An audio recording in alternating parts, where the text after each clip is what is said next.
እንደምን አላችሁ ውድ ተማሪዎች በዛሬው ዕለት የምናየው የ9ኛ ክፍል ጂኦግራፊ ትምህርትን ዩኒት 4 ነው። የዩኒት 4 ፖፑሌሽን ኤንድ ዲሞግራፊክ ካራክተሪስቲክስ ኦፍ ኢትዮጵያ ይላል። ይህ ዩኒት በአጠቃላይ 80 ጥያቄዎችን አዘጋጅተናል። እነዚህ 80 ጥያቄዎች ለክፍላችሁ የፈተና ዝግጅት እንዲሁም ደግሞ ኢንትራንስ ኤግዛም ለሚፈተኑ ተማሪዎች በደንብ የሚያዘጋጁ ጥያቄዎች ናቸው። እዚህ ጋር ያዘጋጀናቸው አብረን እንሰራለን። ስለዚህ ለዛሬ ፓርት 1 እና ምናይ በሁለት ፓርት ነው ይዘን የምንቀርበው ፓርት 1 እና ፓርት 2 ጂኦግራፊ ብቻ ሳይሆን ያው ሌሎች የትምህርት አይነቶችንም እንደዚሁ እያዘጋጀን እንገኛለን። እዚህ የዩቲዩብ ቻናል ላይ ማግኘት ትችላላችሁ። እንደ ሂስትሪ፣ ኢኮኖሚክስ፣ ኬሚስትሪ፣ ባዮሎጂ እንደዚሁ እዚሁ እያዘጋጀናለን። ለዚህ የዩቲዩብ ቻናል አዲስ ከሆናችሁና ሰብስክራይብ ካላደረጋችሁ ሰብስክራይብ ያደርጋችሁ ቤተሰብ ሆኑ። አብረን እንቀጥላለን።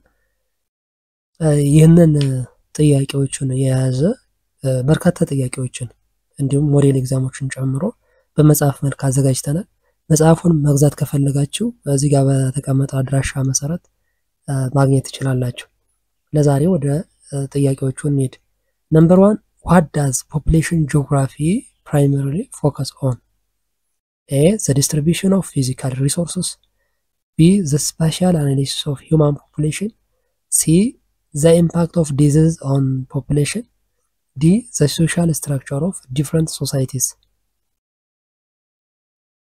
Okay, B. the spatial analysis of human population ነው። ምንድነው population geography ፎከስ የሚያደርገው spatial analysis of human population and its interaction with the environment ማለት ነው። ከኤንቫይሮንመንት ያለው ኢንተራክሽን እና spatial analysis ለመስራት ነው ማለት ነው የፖፑሌሽን ጂኦግራፊ የሚባለው። 2 what is the term used to describe the total number of human inhabitants in the specified area at a given time? A. population distribution. B. population density. C. human population.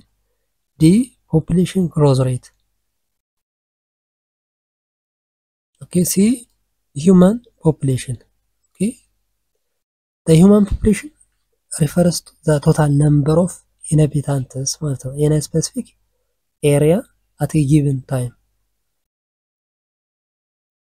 Number 3 why is the study of human population important for planning and policy formulation?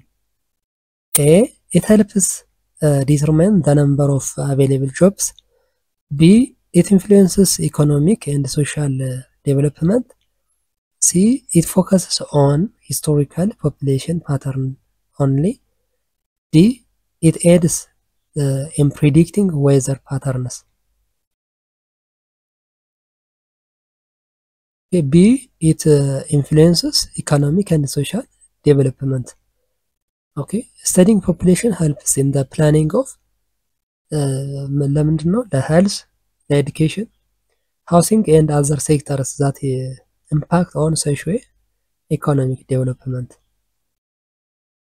Number 4 which of the following is significant reason for studying human population? A. to increase population size. B. to understand its impact on socio-economic development. C. to reduce the birth rate. D. to study past civilizations. Okay, B. to understand its impact on socio-economic development ማለት ነው። Okay, so studying human population can help to understand the implication of socio-economic development and policy making ማለት ነው። ለፖሊሲ ሜኪንግ እና socio-economic developmenትን ኢምፓክት አንደርስታንድ ለማድረግ human population ይጠናል ማለት ነው። 5 what is the primary focus of the field of population geography? A. study the environment. B. analyzing the spatial aspect of human population. C. examining climate change. D. measuring natural resources. B. analyzing the spatial aspect of human population ማለት ነው። human population እና the environment አንድ ላይ ማለት ነው። ይሄ population geography Number 6, the age structure of population refers to A, the gender balance, B, the distribution of population across different age groups, C, the economic activities of the population, D, the cultural diversity of the population. Okay, B, the distribution of people across different age groups ማለት ነው። different age groups ከህፃናት ወደ ትላልቅ ሰዎች ጀምሮ ያለውን distribution የሚያሳይ ማለት ነው። Number 7, a population pyramid with a broad base and a narrow top is typically of A, developed countries, B, countries with low birth rates, C, developing countries, D, countries with aging population. You see, developing countries ማለት ነው። ልክ እንደዚህ አይነት ከታች ሰፋ ያለው ነው፣ ከላይ እንደዚህ ከሆነ ምንድነው ይሄ ብዙ ህፃናት አሉ፣ በጣም ጥቂት የሆኑ ደግሞ ትላልቅ ሰዎች አሉ ማለት ነው። ስለዚህ ገና አዳጊ ሀገሮች ወይም ያላደጉ ሀገሮች ልንል እንችላለን። እነሱ ፖፑሌሽን ፒራሚዳቸው እንደዚህ ነው የሚመስል ማለት ነው። ብዙ ህፃናት አሉ ግን ሳያድጉ ያው ቶሎ ስለሚሞቱ ማለት ነው። ትላልቅ ኤጅ ላይ ሳይደርስ እንትን ይላል፣ እየቀነሰ ይሄዳል ማለት ነው። Number 8, what is the primary use of population pyramid? A, to show migration pattern, B, to show age and sex distribution of a population, C, to analyze employment rates, D, to calculate the population density. Okay, B, to show the age and sex distribution of population ማለት ነው። ይሄ population pyramid የሚላል ይሄ ፒራሚድ age with the sex ያለውን distribution የምናሳይበት ነው። 9, which of the following is the feature of population pyramid in developed countries? A, high birth rate, B, narrow base, C, broad base, D, high mortality rate. Okay, B, broad base ነው። broad base ከስር ምንድነው ያለው? Okay, the developed countries tend to have a population pyramid with narrow base. So the narrow base ያላቸው እነማን ናቸው? እነዚህ እንደዚህ አይነት ነገር ማለት ነው።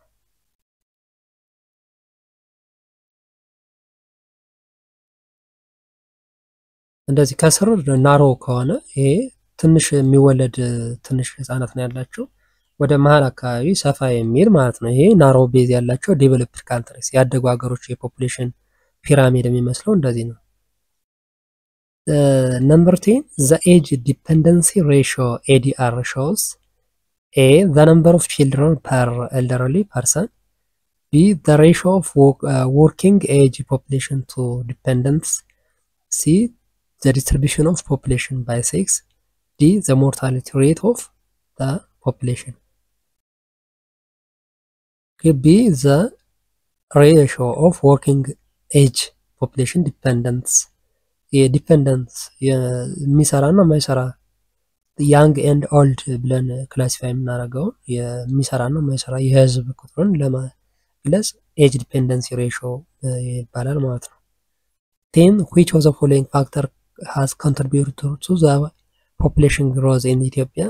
A, increased mortality, B, decreased fertility rates, C, improved health care and disease control, D, increased migration rates. Okay, see, the improved health care and disease control ማለት ነው። Okay, this is ምንድነው ዲዚዝ ስንል ላይክ እንደ ማላሪያ አይነት ነገር ማለት ነው። contribute to the population growth ማለት ነው።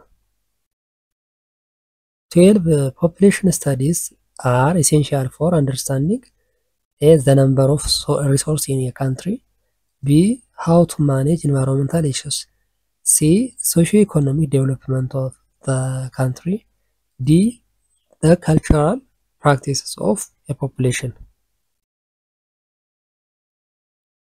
You see, the socio-economic development of a country, this is essential on the study of the population ማለት ነው። 13 in the context of population studies, what is the significance of age structure? A. It determines life expectancy.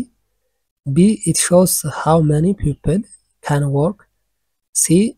It is used to predict future population growth. D. It helps in understanding the economic and cultural life of society.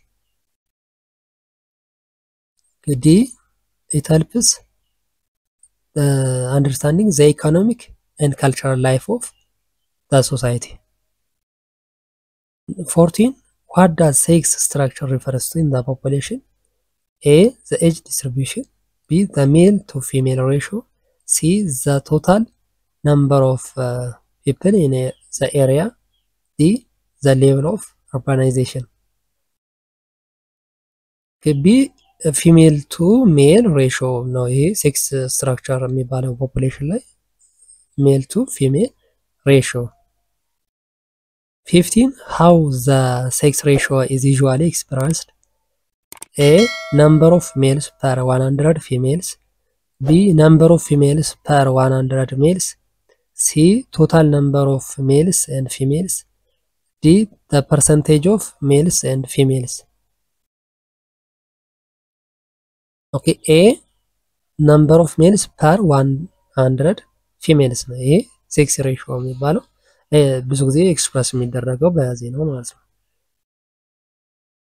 16 what does population distribution refers to? A. the number of males per 100 females. B. the concentration of people in different regions. C. the average age of population. D. the rate of population growth. Okay, B. concentration of people in different regions. A. population distribution. 17 what is the crude density of population? A. the number of people per square kilometer. B. the ratio of males to females. C. the population growth rate. D. the average age of a population. Okay, A. the number of people per square kilometer. A. per square kilometer ያለውን የህዝብ ብዛት ምን እንላለን? crud density እንላለን። crud density. 18 what physical factor most significantly affect population distribution in Ethiopia? A. soil fertility. B. relief, altitude. C. economic activities. D. government policies. B. relief and altitude. This is the most significant ምንድነው? ለምሳሌ በጣም ከፍተኛና ቀዝቃዛ የሆኑ አካባቢዎች ብዙ የህዝብ ቁጥር ላይኖር ይችላል። እንደዚህም ደግሞ በረሃ የሆነ ሞቃታማ የሆነ አካባቢ ብዙ የህዝብ ቁጥር ላይኖር ይችላል። ስለዚህ ክላይሜት፣ ሬንፎል፣ ሶይል ኮንዲሽን እነዚህ ሁሉ የፖፑሌሽን ዲስትሪቢዩሽን አፌክት ያደርጋሉ ማለት ነው። 19 which area in Ethiopia is characterized by low population density due to high temperatures and poor rainfall? A. the highlands. B. the Awash River Valley. C. the lowlands. D. the central plateau. Okay, C. the lowlands ማለት ነው። ይሄ ምንድነው? it affects sparsely populated lowlands ማለት due to the high temperature and low rainfall ማለት ነው። 20 what factor significantly contributes to the sparse population in the lowlands of Ethiopia? A. high altitude. B. abundant rainfall. C. prevalence of tropical diseases. D. fertile soil. Okay, C. prevalence of tropical diseases. So the ምንድነው? lowland ወይም ዝቅተኛ የሆኑ አካባቢዎች low population density ነው ያለ ማለት ነው። because of disease like malaria እና yellow fever የሚባለው በሽታዎች ስላሉ 21 in which type of area is pastoralism more suited to economic activities? A. Highlands with fertile soil. B. Lowlands with scarce rainfall. C. Urban areas with industrial activity. D. Coastal areas with abundant water. B. Lowlands with scarce rainfall ማለት ነው። ዝቅተኛ የዝናብ መጠን ያላቸው እና ዝቅተኛ አካባቢዎች ፓስቶራሊዝም የሚባለው ወይም ደግሞ ዘላን የሚባሉት ከቦታ ቦታ እየተንቀሳቀሱ ኑሯቸውን የሚመሩ ሰዎች ያሉበት ማለት ነው። 22 what is the effect of temperature on population distribution in Ethiopia? A. Higher temperatures increases population density. B. Lower temperatures decreases population density. C. Temperature does not affect population distribution. D. Higher temperature reduces population density in the lowlands. D.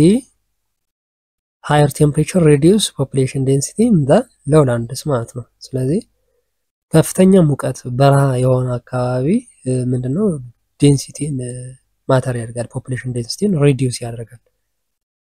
23 what type of crops are primarily cultivated in the highlands of Ethiopia? A. Rice. B. Coffee and insect. C. Cereal crops. D. Wheat and barley. Okay, C. Cereal and cereal crops ነው። እነዚህ ሃይላንድስ ኦፍ ኢትዮጵያ ብዙ ጊዜ የሚመረቱ ናቸው ማለት ነው። 24 what factor causes high population density in the southern insect and coffee growing regions of Ethiopia?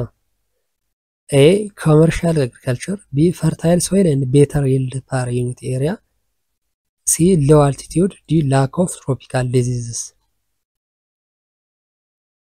Okay, B. Fertile soils. Okay, fertile soil እና better yield per unit. ሳውዘርን አካባቢ እንሰትና ኮፊ ግሮዊንግ ሪጅን እንዲሆን ያደረገው ሃይ ፖፑሌሽን ዴንሲቲ ያደረገው ፈርታይል ሶይል መኖሩ ነው ማለት ነው። 25 which of the following factors influences population distribution by affecting agricultural productivity? A. Altitude. B. Soil fertility. C. Vegetation cover. D. Temperature. Okay, B. Soil fertility ነው። soil fertility it's a greater agricultural productivity ማለት ነው soil fertile ከሆነ which in turn supports higher population density. 26 which of the following is human factor that influences population distribution in Ethiopia? A. Relief. B. Availability of water. C. Urban and industrial growth. D. Climate. Okay, C. Urban and industrial growth ማለት ነው። ኦኬ A. Influence population density ማለት ነው። ኦኬ 27 what does the CRED population density measure? A. The number of people per square kilometer. B. The total population of a country. C. The number of people per square mile. D. Population growth rate. Okay, A. Number of people per square kilometer. A. CRED population density measure የምናደርግበት ማለት ነው። 28 what is the key factor influencing population density in Ethiopia's crop farming highlands? A. Availability of grazing lands. B. Types of crop cultivated. C. Soil erosion. D. Lack of irrigation systems. Okay, B. Type of crop cultivated. Okay, this is in the highlands of Ethiopia. ክሮፕ ፋርሚንግን እንደ ፋክተር ልንወስደው እንችላለን። ላይክ ኢንሰት ኤንድ ምንድነው ኮፊ ማለት ነው። ኦኬ 29 how does climate affect population distribution in Ethiopia? A. It influences rainfall and temperature which affect living conditions. B. It determines the fertility of the soil. C. It influences economic activities. D. It has no significant effect on population distribution. Okay, A.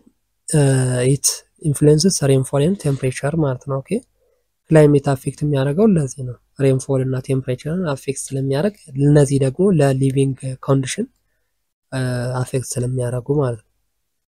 30 what has historically influenced population movement in Ethiopia?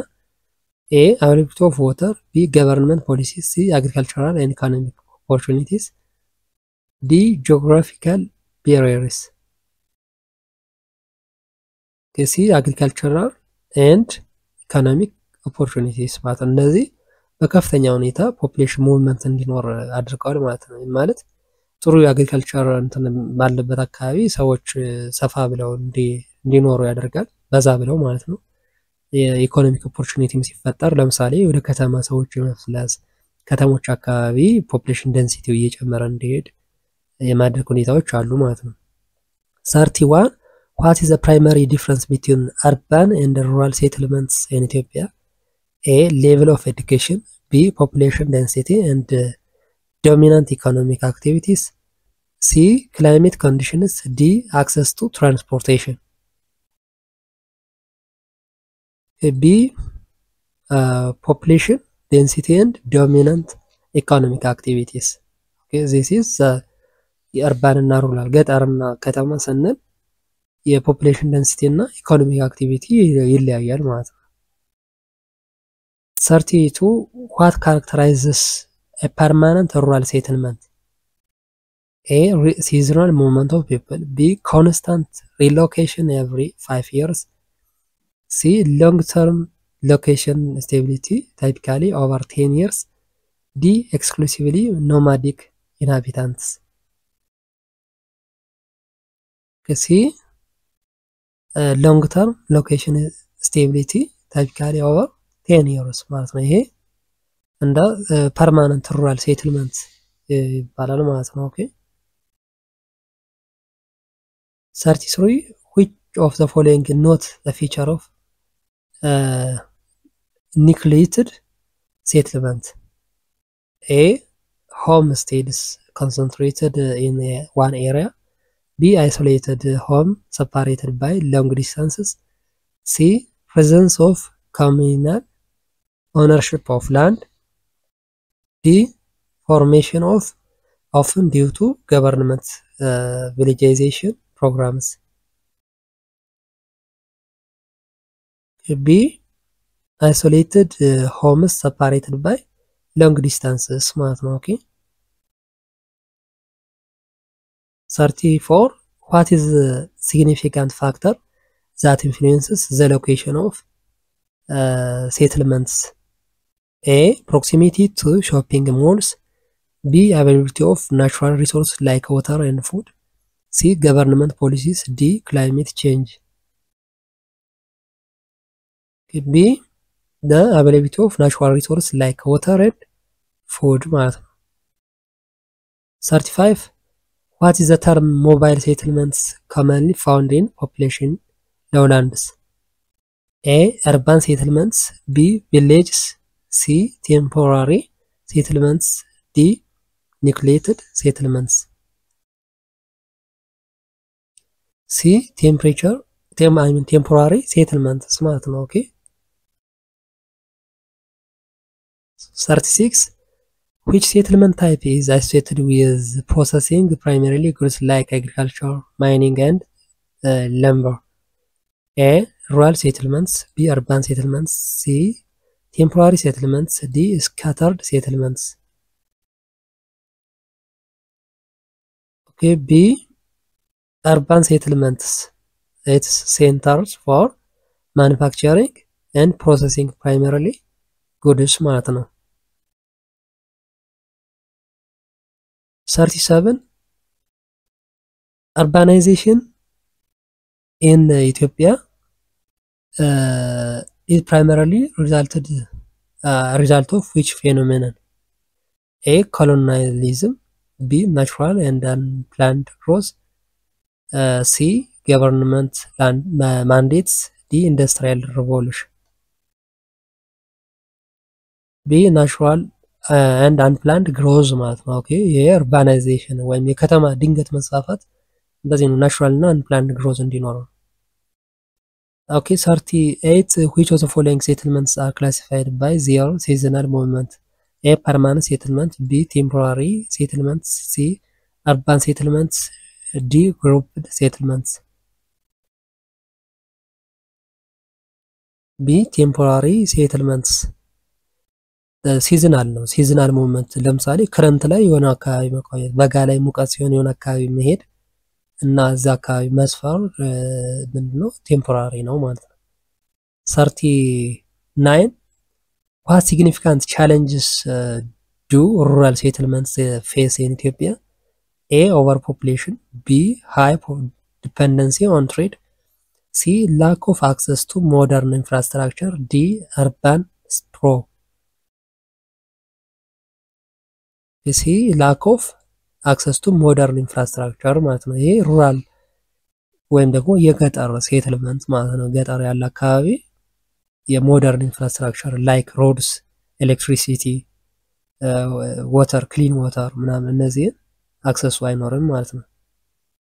40 ይሄኛው የመጨረሻው ጥያቄ ነው ለዛሬ ፓርት 1 ማለት ነው። what type of settlement is characterized by the dispersed homesteads? A. Nucleated settlements. B. Temporary settlement. C. Scattered settlement. D. Urban settlement. Okay, C. Scattered settlements.